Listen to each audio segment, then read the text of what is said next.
They're taking this extraordinary risk because lurking on these power lines lies something that our eyes cannot detect. Something that could spell disaster. Close enough, yes, you can touch and you can feel the electricity around it.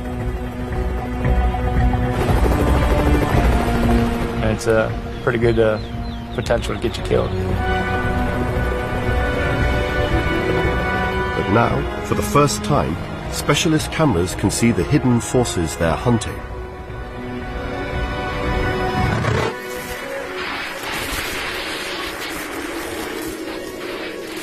What appeared to be a normal power line is actually revealed to have a violent discharge, signaling a potentially catastrophic leak of electricity. It's a phenomenon known as corona.